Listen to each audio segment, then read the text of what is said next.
So, Creativity Journal entry number 2.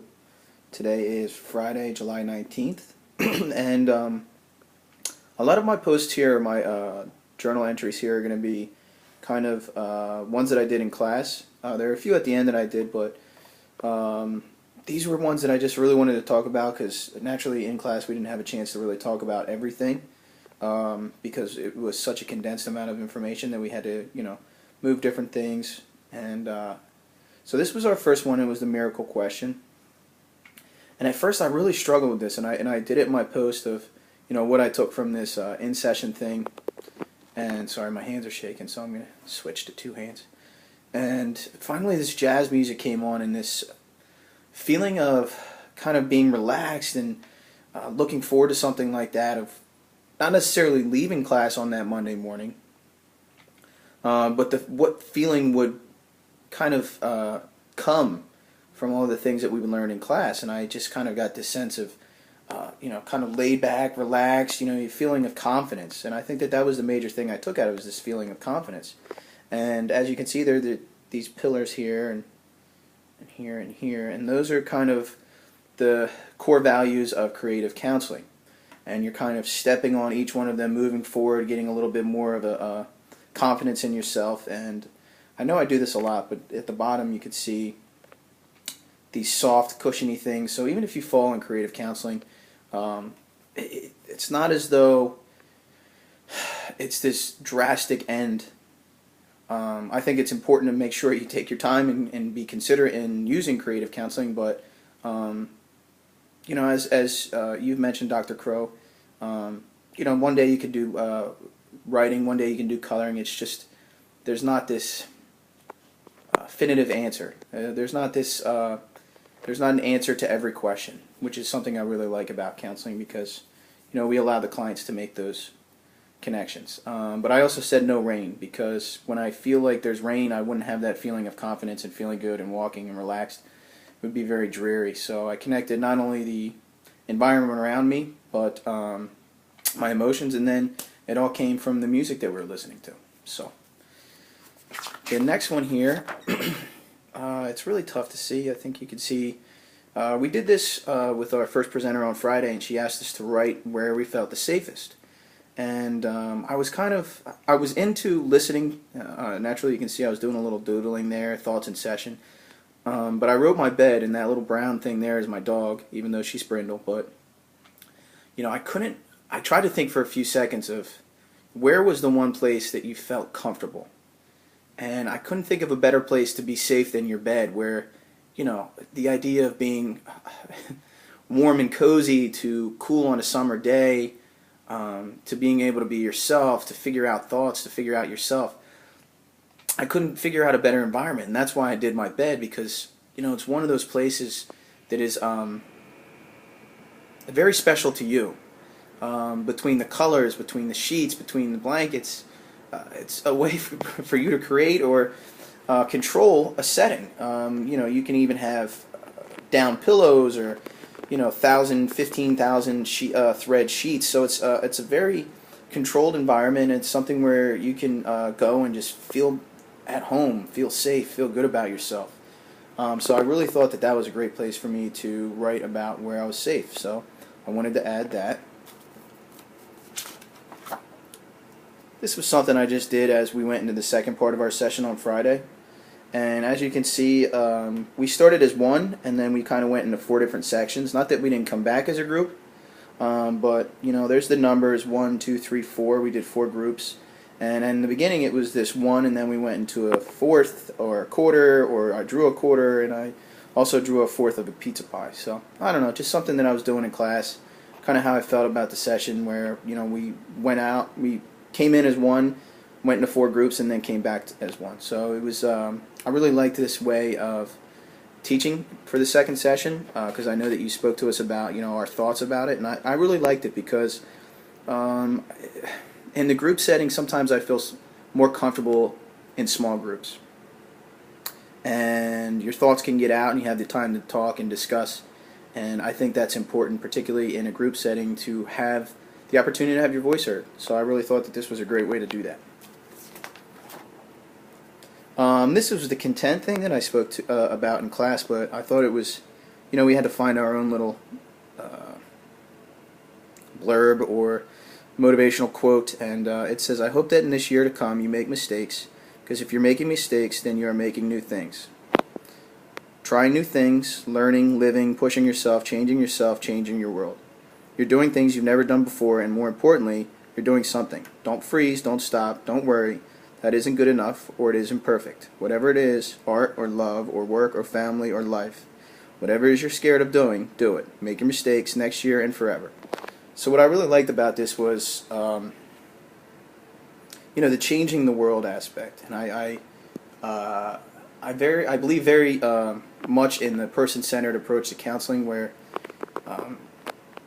we need to work with our clients in valuing themselves and being the ones that have the opportunity or are the key to that change. So I really like this because it's got to come within, and I don't want to say live life on the edge, but you've got to be able to take chances, and you've got to be able to understand the effects of those changes or those decisions you make. So I really like that, and I thought that was something that I wanted to include. This is, I think the picture looks better in person than in this video, but I went out to the beach last weekend and I had this crispy fried banana caramel cheesecake. And I've got to be honest, Dr. Crow, it was one of the greatest desserts I've ever had, and I really wanted to share it because it was just so good. And it's hard to put into words the feeling of just not even just being filled per se, like food-wise, but just being fulfilled, just very satisfied, and you sat there and everything was just perfect. I think the environment too was really nice. The sun was out, and people were happy. There was good music on, and I didn't even go in there necessarily to eat. I had already eaten lunch, and I went in there to just have a drink and enjoy the afternoon. And I looked up on the specials board, and this was there, and I said I'll try it, and it was fantastic. So yeah, that is the story behind this entry.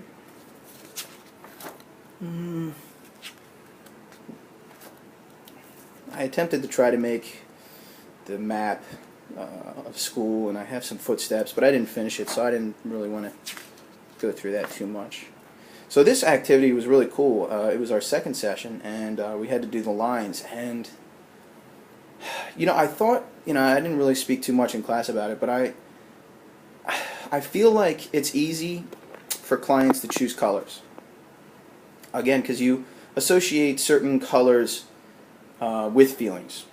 Sad, well, at least for some people, and I mean, naturally it's subjective, but the idea to me was, I wasn't sure if this was going to work, if any of my actual lines were going to be different, or if, again, I was going to do these lines that were very connected to the idea of the emotion in the first place. So, the ones that I really liked were the scared, the angry, and the irritated. And the scared to me was really good because it was these steps backwards, and the lines that I did, I didn't even think about it. I didn't take time to actually think of what I would connect. I just started writing or drawing or making the lines. So I thought that was really exciting because the first two I was thinking so much about, and then I started to allow myself to get into the activity and the directive. So I thought it was a really cool activity, and I thought that the directives, after you allow yourself to some time to get past it, your initial feelings, that it does show these really cool displays of your emotions. So I thought I would share that. This was my plunge. I spoke about this in class, but my headline was "Always Look on the Bright Side of Life." I love listening to that song because I think one, it's so funny, and two, it's just relatable. You got to find the positive somewhere, and if you're not willing to do that, it's going to be hard, and you're going to be hard on yourself, and things are going to be difficult. So I always want to try to look on the bright side of life. This is our last one. This is my this was my last one for our activity that we had to discuss in our discussion board, and my video will be posted soon. That's kind of a bad attempt at a rope. I don't know. Anyway, it's called "The Forces That Restrain." and I did that the other day based on our activity. But the activity was called the pooling effect, or pooling, something along those lines. But there's, you think sometimes of people making decisions and people struggling with certain things, and I couldn't think of a better representation of that than tug of war and the rope, because whether it's an environmental or a social or financial thing that's pulling you, there's these different sides to it, and there's kind of your inner demons, or I'll put it in the terms of your good thoughts versus your negative thoughts, and there's always that struggle between the two, and that's what I started thinking of when I did this activity, and I just thought that it relates to so much, but you've got to be able to find the ones that are the most, or the things that are positive, and start pulling yourself back, and not allowing those things to pull you in a direction that you don't want to go. So that's my entry for that. I hope I expressed that okay. It was kind of tough to get that out, but these were my entries, and I just wanted to close and say how much I really enjoyed this. I'm going to continue. I'm not going to get rid of the book. I'm not going to stop. I'm not necessarily a person that does these creative things or does well with directives. But every now and then, for example, like the dessert, I like to be able to do stuff like that because it represents a time and a moment. So, all right, Dr. Crow, this is a little bit beyond the 10 minutes, so I'll let you go. But thank you and have a good weekend.